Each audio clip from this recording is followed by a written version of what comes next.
Les papillons sont des insectes, plus précisément des lépidoptères. Et pourtant, nous les aimons beaucoup. Il paraît même que ce sont nos animaux préférés, toutes espèces confondues.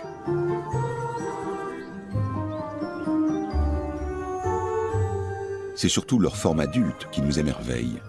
Ils nous attirent moins au stade de chenille ou de chrysalide, alors qu'il s'agit bien d'une seule et même créature.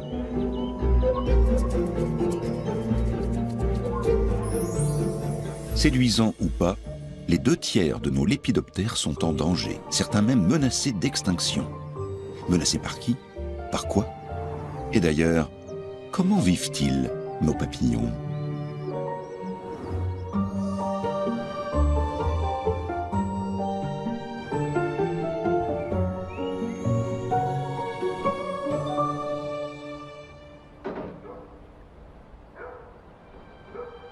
Certains papillons vivent à proximité des hommes, non pour se faire admirer, mais simplement parce qu'ils ont besoin d'un abri où hiverner.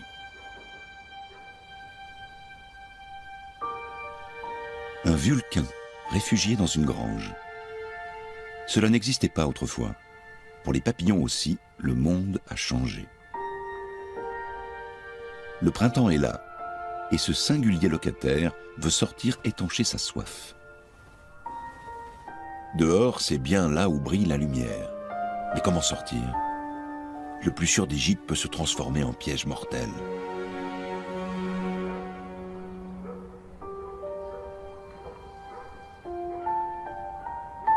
Finalement, c'est gagné.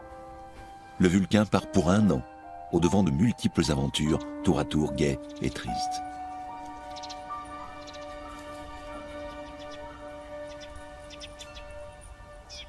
Un bon abri pour papillons ne se décèle pas souvent au premier regard. Ce prunelier aux milliers de boutons en est un bon exemple. Mais en fait, ces fleurs n'intéressent pas l'espèce qui éclot ici.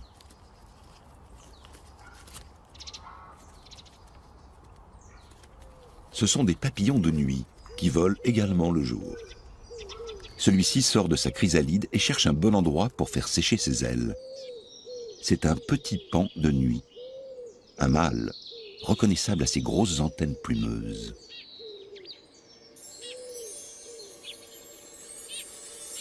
D'autres cocons, légèrement plus gros, sont collés aux branches du même prunelier. De ces cocons sortent un peu plus tard ce que le petit paon de nuit mâle attendait. Une femelle. Ses antennes sont filiformes et moins performantes. En revanche, elle possède à l'extrémité de l'abdomen une arme de séduction absolue. Des glandes qui distillent des phéromones aphrodisiaques. Les mâles les repèrent grâce à leurs antennes, même à 2 km de distance, et suivent la piste odorante. En voici un autre. C'est maintenant ou jamais. Car au stade adulte, les pièces buccales des petits paons de nuit sont atrophiées et ne leur permettent plus de s'alimenter. Cela leur laisse tout juste le temps de s'accoupler avant de mourir d'épuisement.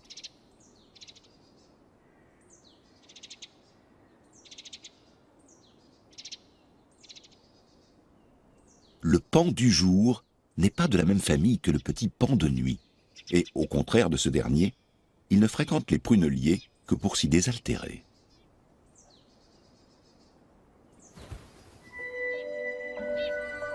Dans l'abdomen de la femelle fécondée, la maturation des œufs a commencé.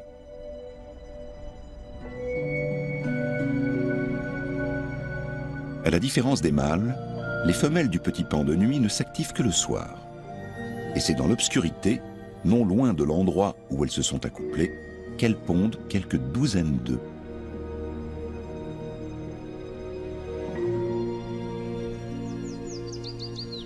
Chaque saison a ses espèces caractéristiques. Un de nos papillons diurnes préférés grandit dans un environnement qui peut surprendre, les landes et les marais.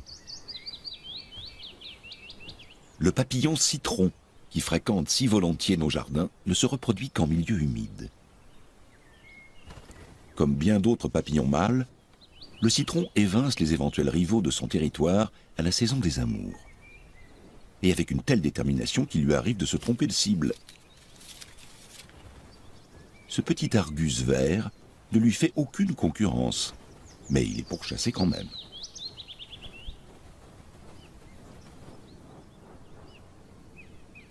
Sa partenaire, aux ailes d'un jaune presque blanc, est en train de pondre. Elle a choisi comme arbuste une bourdaine, la plante dont ses chenilles raffolent.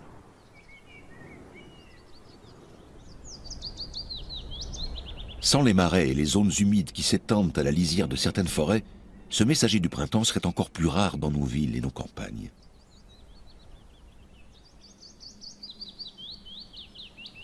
De cet œuf au blond est sortie une chenille de papillon citron qui rampe aussitôt jusqu'aux feuilles toutes fraîches de la bourdaine.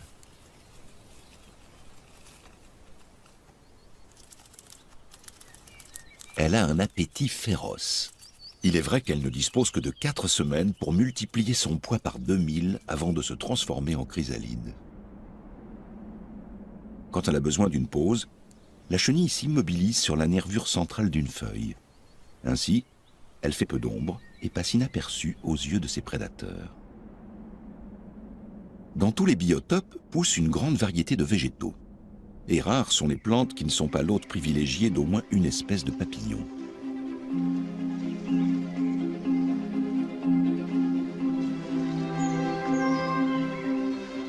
À l'orée humide de nombreuses forêts s'épanouissent des touffes d'orties. Leurs jeunes feuilles font des soupes délicieuses et très diététiques. Acides organiques, huiles essentielles, vitamines, potassium, calcium, on trouve tout cela dans les feuilles d'ortie.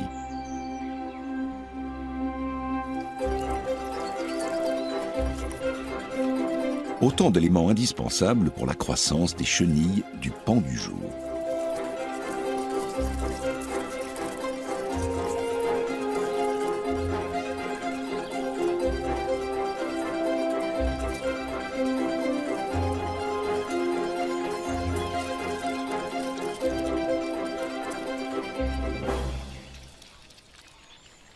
Celles-ci forment des colonies qui broutent les feuilles d'ortie jusqu'à n'en laisser que les nervures.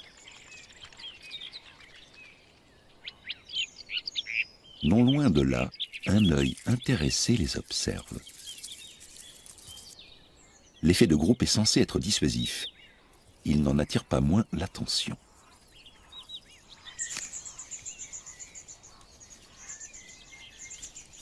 Cette fauvette épervière a pioché dans la colonie de chenilles de pan du jour de quoi nourrir ses oisillons.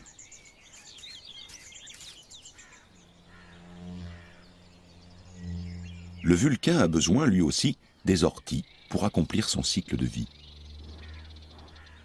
Cette femelle que nous avons vue sortir de la grange vient de déposer un œuf sur une feuille. 10 jours plus tard, la chenille du vulcain est prête à éclore.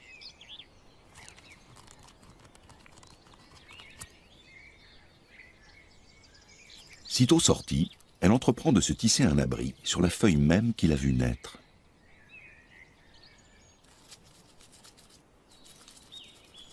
Quand une chenille s'attaque à une plante, les vibrations qu'elle émet en mâchonnant sont perçues par les plantes voisines. Ainsi prévenues, elles produiront une substance chimique d'autodéfense lorsqu'elles seront assaillies à leur tour.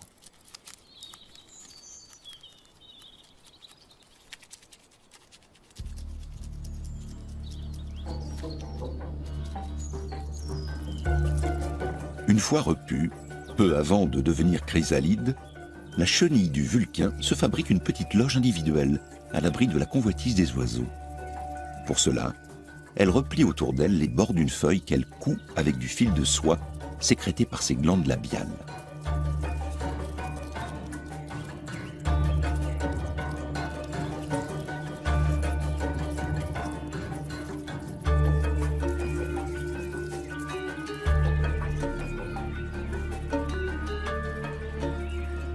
Enfin, la chenille mue une dernière fois pour se transformer en chrysalide. 11 jours durant, jusqu'à ce que l'imago se libère, elle restera suspendue, parfaitement immobile. Il existe une troisième espèce de papillon dont les chenilles se gavent exclusivement de feuilles d'ortie et opèrent leur métamorphose sur cette même plante. la petite tortue.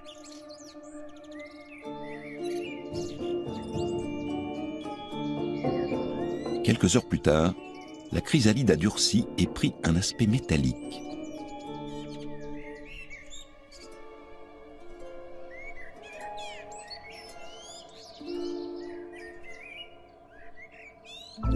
La petite tortue, le paon du jour et le vulcain sont des espèces très répandues, justement parce qu'elles se sont spécialisées dans cette plante robuste qu'est l'ortie. Alors, ne fauchons pas les orties plus que de raison. Contrairement aux chenilles, les papillons sous leur forme adulte n'ont aucune plante de prédilection.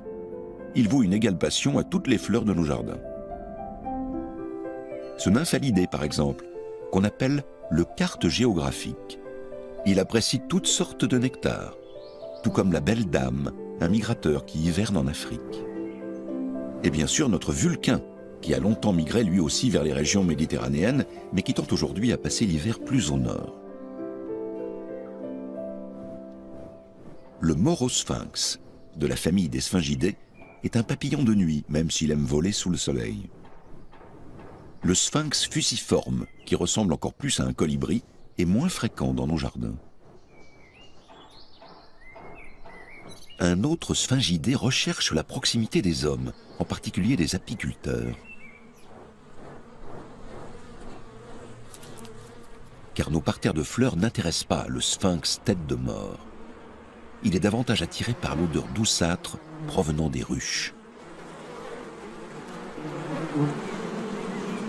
Mais comment atteindre les rayons de miel défendus par ces milliers d'abeilles? Le sphinx tête de mort, l'un des papillons les plus gros et les plus lourds au monde, entre carrément dans la ruche. Et la magie de la chimie fait le reste. Pourquoi les abeilles le laissent-elles entrer? Parce que le sphinx tête de mort a un camouflage olfactif. Il imite l'odeur des abeilles mellifères. Acide palmitoléique, palmitique, stéarique, oléique sont les ingrédients de ce cocktail sensoriel grâce auquel il se fait passer pour une abeille. La cape d'invisibilité chimique n'est pas la seule arme de ce voleur de miel. Si sa trompe est trop courte pour puiser du nectar dans les fleurs, elle est assez solide pour percer les opercules des alvéoles de la ruche. Tout en se régalant, cette femelle fait vrombir ses ailes pour chasser les abeilles qui s'entêtent à défendre leur production. Après une courte pause, elle quittera la chaleur de la ruche pour aller chercher un endroit où pondre ses œufs.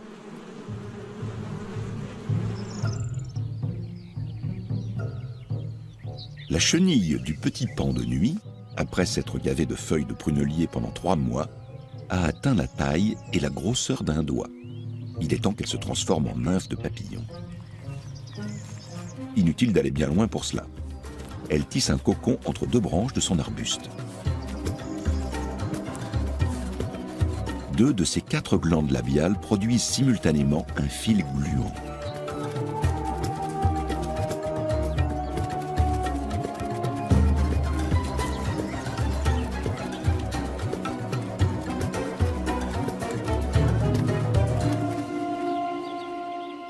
Une fois durci, ce cocon de soie protège la chenille jusqu'au printemps suivant, où un papillon adulte émergera du cocon.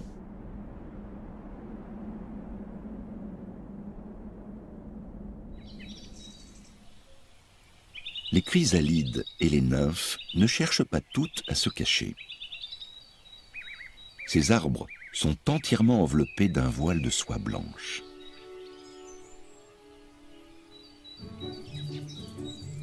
Ce sont les larves de l'hyponomeute du merisier qui les ont emballées. Excellentes fileuses, elles tissent autour de l'arbre qu'elles occupent un voile protecteur sous lequel elles se gavent frénétiquement.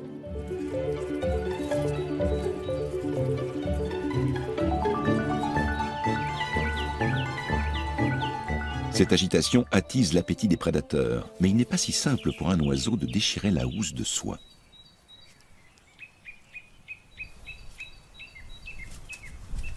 Ceux qui y parviennent font alors un vrai festin.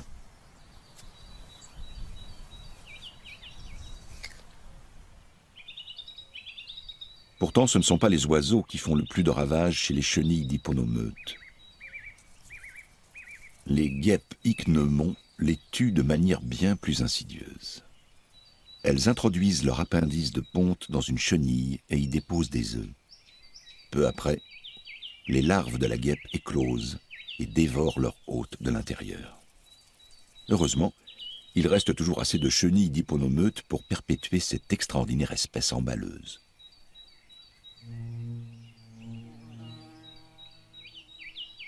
Le merisier aime les sols humides, comme la bourdaine.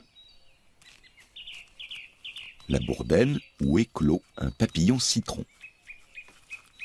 En hiver, il tombera dans une sorte de léthargie glacée d'où il sortira au printemps pour s'accoupler, pondre, puis mourir. En tout, il aura vécu 1 an. Une durée de vie exceptionnelle pour les papillons de nos régions. Les larves de l'hyponomeute du merisier ont éclos.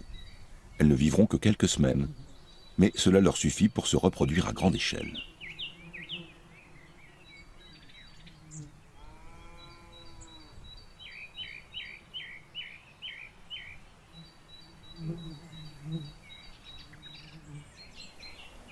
De nombreuses espèces de lépidoptères vivent dans la forêt, principalement dans les clairières où poussent les plantes nourricières des chenilles, comme le chèvrefeuille.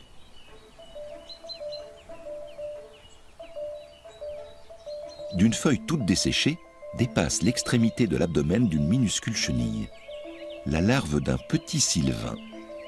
Elle a hiverné dans ce refuge.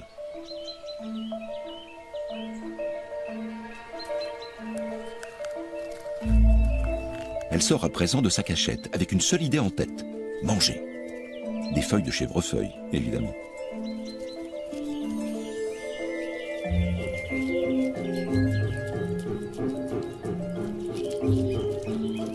La couronne de piques qui orne sa tête et les épines réparties sur son corps dissuadent les prédateurs. La chenille a aussi son camouflage, une robe couleur de feuilles qui la rend presque invisible. Sauf quand elle bouge.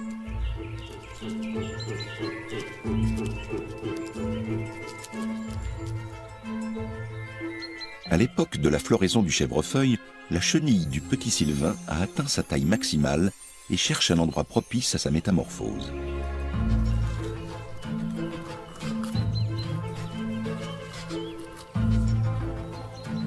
Au début, la chenille est encore verte, avec des reflets métallisés.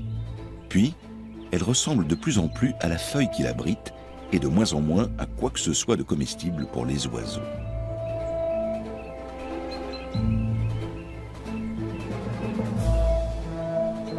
Peu avant l'éclosion, 2 semaines plus tard, elle pourrait jouer le rôle du super méchant d'une célèbre saga de science-fiction. Que la force soit avec lui.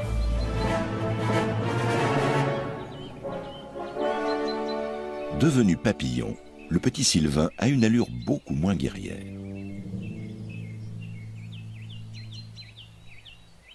Des becs en tout genre cherchent sous les feuilles de quoi manger. Ils engloutissent toutes les chenilles et chrysalides qui ne sont pas assez bien camouflées.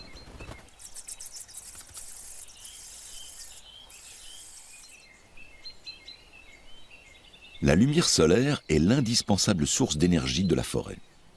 S'il existe beaucoup d'espèces de papillons des bois, elles ne fréquentent que les endroits les mieux éclairés. Les clairières, tapissées de fleurs, sont un paradis pour les insectes. On y rencontre des espèces très communes, de vrais bijoux, comme la pierride du navet, l'hespérie de la houque, la belle dame et le petit mars changeant. Lui aussi aime les trouées lumineuses. Là où les arbres sont assez espacés pour que la canopée ne soit pas trop opaque, vivent aussi des espèces rares, comme la bacchante. Dans une forêt trop touffue, elle mourrait.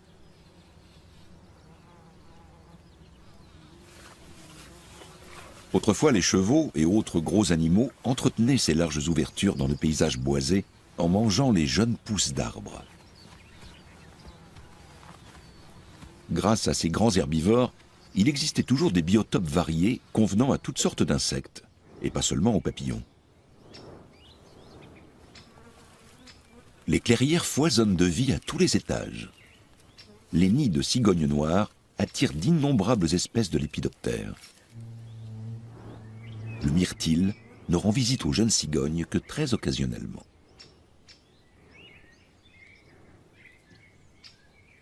Le Robert le Diable, en revanche, vient souvent, car les fientes des cigognes noires sont pleines de sels minéraux dont les papillons des bois sont friands.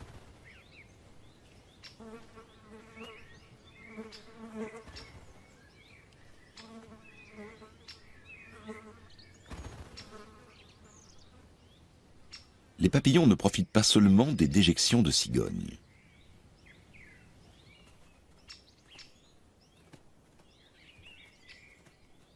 Près des terriers des renards, ils trouvent aussi des sels minéraux et autres éléments nutritifs que les fleurs des clairières ne peuvent leur offrir.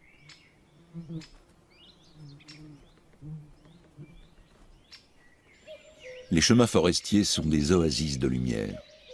Sur les talus pousse une variété infinie de plantes et d'arbrisseaux. On voit papillonner ici les espèces les plus fréquentes, pas uniquement pour se nourrir ou s'abreuver, mais aussi pour se montrer. Car le soleil met en valeur les dessins et les couleurs chatoyantes de leurs ailes. Ils envoient aussi des messages que nos yeux ne voient pas. Des signaux sur leurs ailes que seuls perçoivent les animaux pouvant détecter la lumière ultraviolette. Ainsi, le mâle du papillon citron a, sur le dessus de ses ailes antérieures, de grandes taches colorées. Mais pour nous, il est uniformément jaune citron. Comme les oiseaux perçoivent les rayons ultraviolets, le papillon citron mâle risque d'être reconnu et mangé lorsqu'il expose ses ailes. La femelle d'un jaune presque blanc ne possède pas ces taches particulières. Et pour la caméra à ultraviolet, elle est marron. Quand il est posé, le mâle referme toujours ses ailes. Dès qu'il les ouvre, il émet des signaux. Les ailes repliées, il est pratiquement invisible.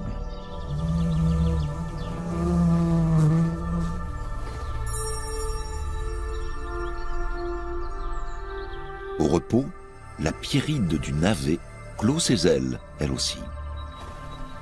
Pour la caméra à ultraviolet, elle apparaît presque noire. Il existe sans doute des centaines d'autres signaux que les papillons échangent entre eux. Des codes secrets dont le sens nous échappe.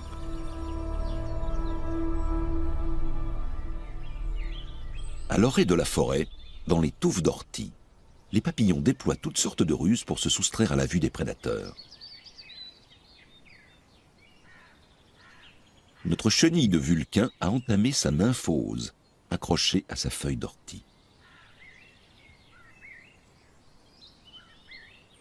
À l'intérieur de cette enveloppe s'opère une extraordinaire alchimie. Sous l'action de substances chimiques sécrétées dans la tête de la larve, une créature gracile et aérienne prend forme.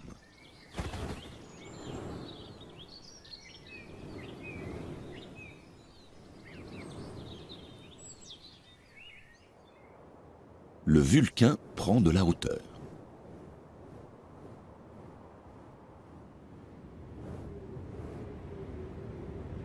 La chaîne des Alpes est posée entre l'Europe centrale et l'Europe du Sud comme un gigantesque verrou. Chaque année, d'innombrables papillons migrateurs franchissent ces montagnes. Certains animaux ont fait des sommets alpins leur habitat privilégié. Quelques espèces de papillons se sont aussi adaptées à ces espaces arides. Et pour certains, on dirait même que plus l'endroit est sec et inhospitalier, mieux c'est. Cette grotte, où circule en permanence un vent glacé venu des profondeurs de la Terre, est l'antre de différentes espèces de papillons cavernicoles de la famille des Géométridés.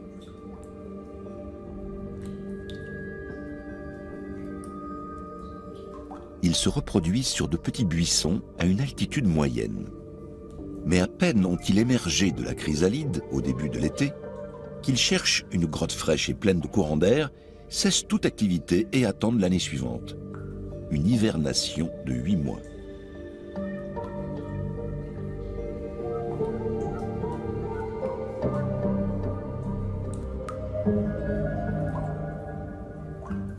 C'est à peu près tout ce que l'on sait à ce jour des lépidoptères cavernicoles. Quelques centaines de mètres plus bas, on retrouve un monde tout en couleurs.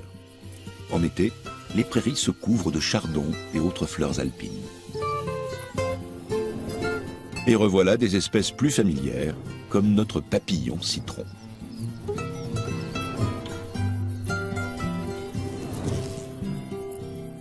On observe aussi des lépidoptères typiques des alpages, tels que le moiret chamoisé, ou le fluoret qui se régale du nectar des épervières. Les hyènes volent de centaurée en centaurée. Un damier des alpages explore des fleurs d'arnica.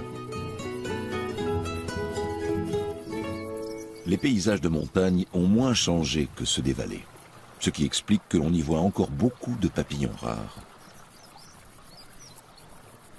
Comme le petit Apollon, assez répandu au-dessus de 2000 mètres. Ce grand papillon indolent cède à une sorte de torpeur dès que le temps devient frais ou venteux. Il s'accroche alors à la végétation et attend l'embellie. Dès que la température remonte, il s'anime. Les femelles volent très peu. Elles marchent le plus souvent au bord des torrents, là où pousse la saxifrage faux orpin. C'est sur cette fleur que la petite Apollon, aux antennes finement rayées de noir et de blanc, pond ses œufs. Le mâle est un peu plus actif que la femelle. Il aime le nectar d'arnica et se met en quête d'une partenaire dès qu'il y a un rayon de soleil.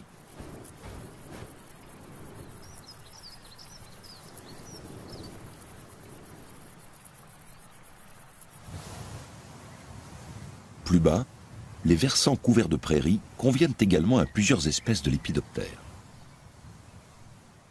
S'ils sont exposés au sud, ils sont peuplés d'insectes et d'insectivores.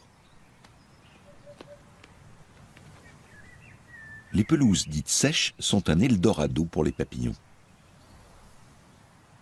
Pour le voilier, par exemple. Ou pour le grand porte-queue, qui est presque son sosie. Le voilier aime la chaleur, et il lui arrive de prendre de la hauteur lorsqu'il veut se livrer à sa danse nuptiale si particulière. Depuis un promontoire, le voilier, tout comme le grand porte-queue, scrute son territoire. Il en chassera tous les mâles rivaux. Seules les femelles de son espèce y sont admises.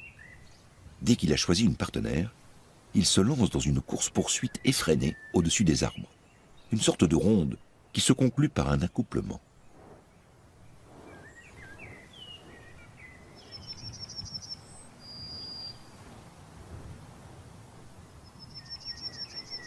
Parmi toutes les créatures qui volettent au-dessus des pelouses sèches, il en est une qui n'a rien à voir avec un papillon, en dépit des apparences. C'est un ascalaphe. On observe cet insecte libelloïde que sur les versants bien chauffés par le soleil. Il suffit qu'un nuage vienne atténuer le rayonnement solaire pour qu'il soit à bout de souffle. Il se pose, replie ses ailes et attend.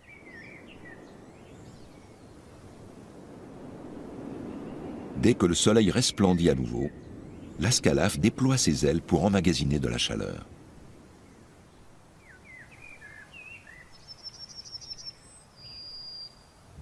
Sitôt réchauffé, il redécolle.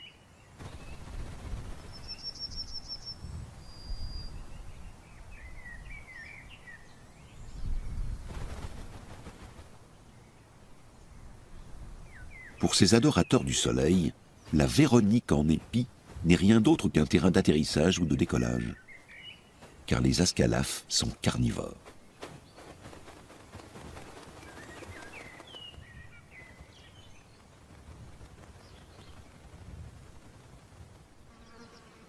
Les prairies à fleurs sont l'habitat idéal des lépidoptères. Cette riche variété d'herbes et de plantes attire plus que n'importe quel autre milieu naturel une multitude d'insectes et de papillons.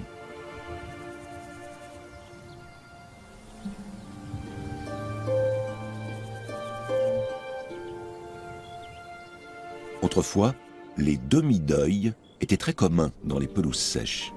Ces élégants papillons installent leur nurserie dans des forêts de brins d'herbe. Jadis, lorsqu'un voyageur arrivait aux portes de la ville, il était souvent escorté par ces saltimbanques.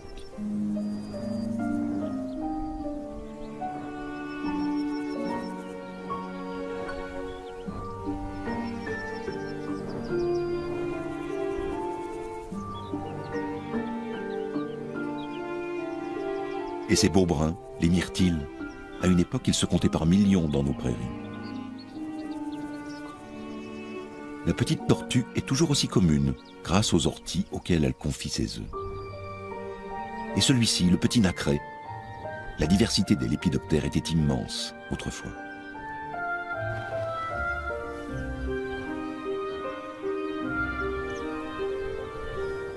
Beaucoup de papillons affectionnent exclusivement les prairies humides, comme la dryade, avec ses ocelles bleues cernées de noir. Le tabac d'Espagne, quant à lui, préfère la lisière des forêts. Une population haute en couleur, mais sur le point de disparaître à jamais. En France, on estime que 30% des prairies permanentes ont disparu depuis les années 70, soit environ 4 millions d'hectares. Et leurs papillons avec. Avant, tous les petits chemins étaient bordés de plantes sauvages. Aujourd'hui, on ne trouve même pas une fleur sur les talus. Il reste des prairies, mais elles sont fertilisées et fauchées bien plus tôt qu'autrefois. Transformer les prairies en champs de maïs est devenu rentable, grâce aux subventions destinées à développer la bioénergie.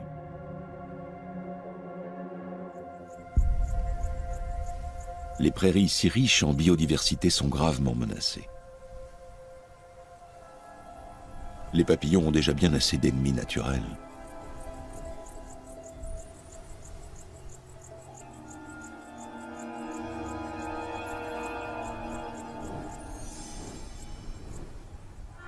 Comme cet argiope frelon qui a tissé sa toile à un endroit stratégique.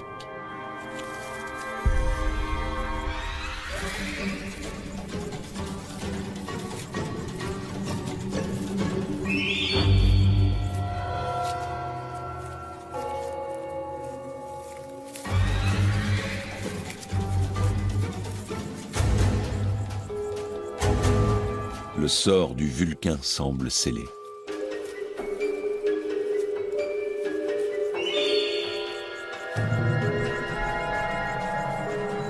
Mais comment l'araignée pourrait-elle injecter son venin à une proie qui ne cesse de gesticuler ?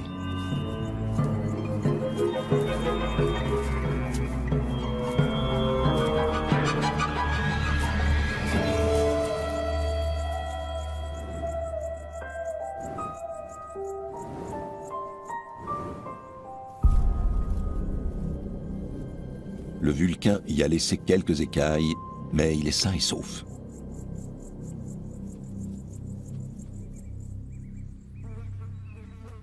Tant que l'environnement est préservé, les araignées, aussi voraces soient-elles, ne peuvent menacer une espèce de papillon. Pas même l'Œdipe, ce papillon diurne devenu très rare. Pendant des millions d'années, l'Œdipe aura survécu, aspirant du nectar, pondant ses œufs sur des graminées. Mais l'assèchement et la fertilisation intensive des sols lui ont donné le coup de grâce. Ces larves ne mangent que certaines plantes et ne peuvent survivre si les prairies sont fauchées régulièrement.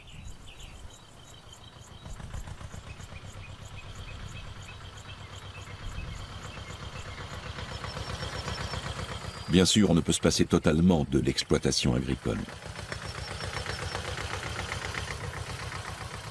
Voici une prairie humide de Haute-Bavière, avec sa fleur la plus caractéristique, la grande pimprenelle. C'est la plante hôte exclusive d'un papillon de la famille des Lycénidés, l'azuré des palus. Il ne saurait vivre sans elle. Il se nourrit de son nectar, s'accouple sur ses fleurs et ne pond ses œufs qu'entre ses étamines.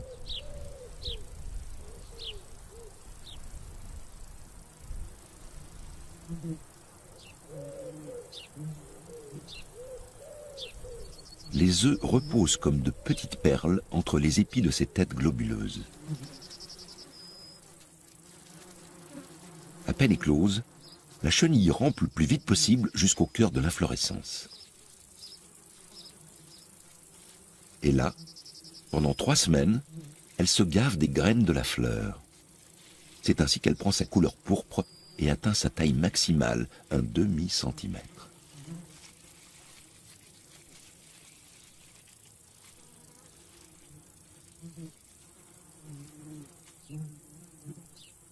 À la fin, la chenille de l'azuré des palus a dévoré au moins la moitié de la fleur et s'apprête à déménager.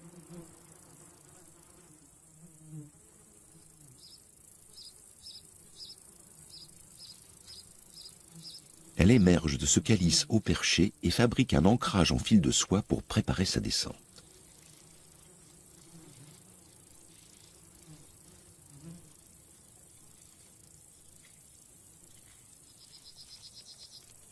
Plus bas, les prédateurs font déjà les 100 pas.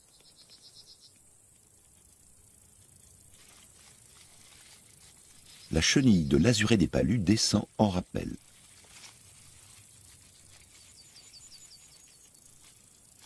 Mais le fil casse. Pas de panique. La chenille tombe sur un lit de mousse bien douillet. Sa survie dépend désormais d'une espèce de fourmi bien particulière, la Myrmica rubra. Une ouvrière de cette espèce emporte la chenille dans sa fourmilière. Autant dire qu'elle introduit le loup dans la bergerie. La chenille produit une odeur qui imite celle des larves de cette espèce de fourmi. Grâce à ce mimétisme chimique, elle se nourrira impunément pendant plusieurs mois des larves des fourmis, et c'est ainsi qu'elle deviendra nymphe.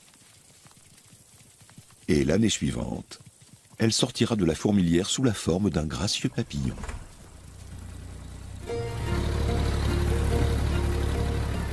Un papillon ne peut survivre que si les prairies sont fauchées assez tard dans l'année, après que la chenille de l'azuré des palus est descendue de la grande pimprenelle.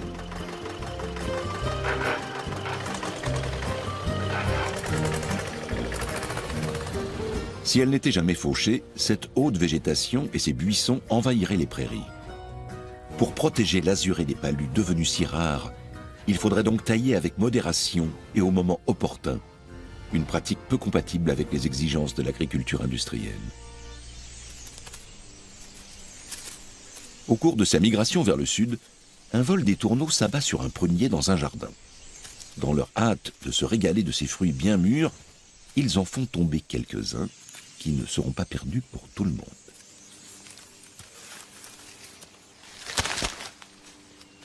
Car une fois piquetées par les becs des étourneaux, ces prunes sont aussitôt colonisées par des champignons de type levure et autres micro-organismes. Le vulcain raffole de la purée de prunes moisies. L'automne est une saison généreuse pour lui. Et cela tombe bien, car il doit prendre des forces pour son long voyage vers la Méditerranée. Mais il existe d'autres sources de nourriture. Le Buddleia, originaire de Chine et souvent appelé arbre à papillons, sert justement de mangeoire aux lépidoptères de nos jardins. Les scientifiques ont découvert que les papillons deviennent facilement dépendants du nectar de cet arbuste. Aujourd'hui, on voit souvent des vulcains qui semblent en bout de course. À en juger par leurs ailes effrangées, ils ont traversé bien des épreuves.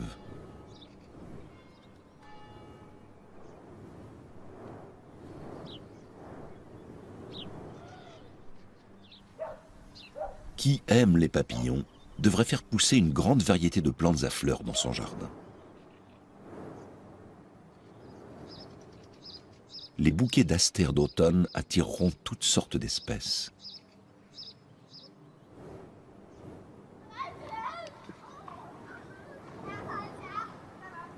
Ce spécimen de pan du jour n'a pas besoin d'une végétation particulière. Pour s'animer, il lui suffit d'un peu de vent et de la dextérité d'un enfant.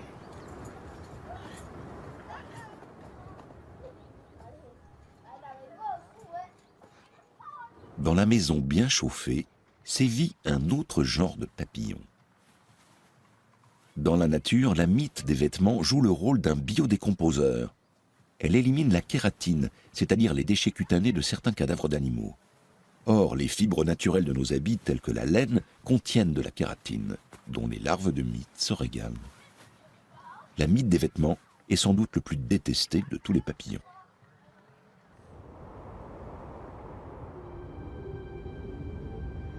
On pourrait penser que la saison des papillons s'achève à la fin de l'automne. Mais il en est qui n'apparaissent qu'à ce moment de l'année. Voici une phalène brumeuse. Un mâle en quête d'une femelle. Ce papillon n'est actif que la nuit, même si à cette époque de l'année, le thermomètre descend en dessous des 10 degrés.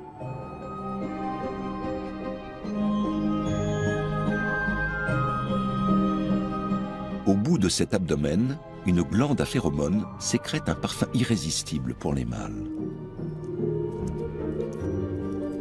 Cette étrange créature, la femelle de la phalène brumeuse, se déplace toujours en marchant, car elle est dépourvue d'ailes.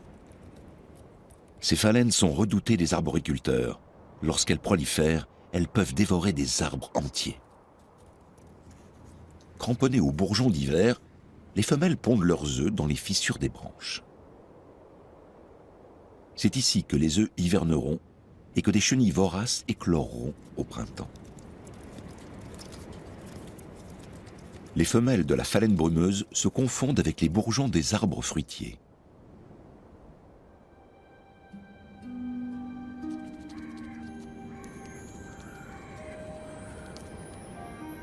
Les phalènes meurent dès les premières neiges. Alors que le papillon citron survivra à l'hiver, aussi rigoureux soit-il.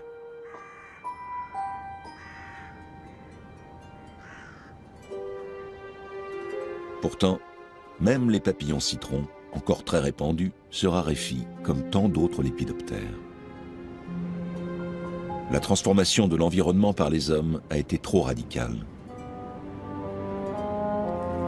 Même si c'est une piètre consolation, nous aurons toujours autour de nous quelques papillons colorés, même en hiver. De tout temps, les paons du jour ont trouvé refuge dans nos granges et nos remises.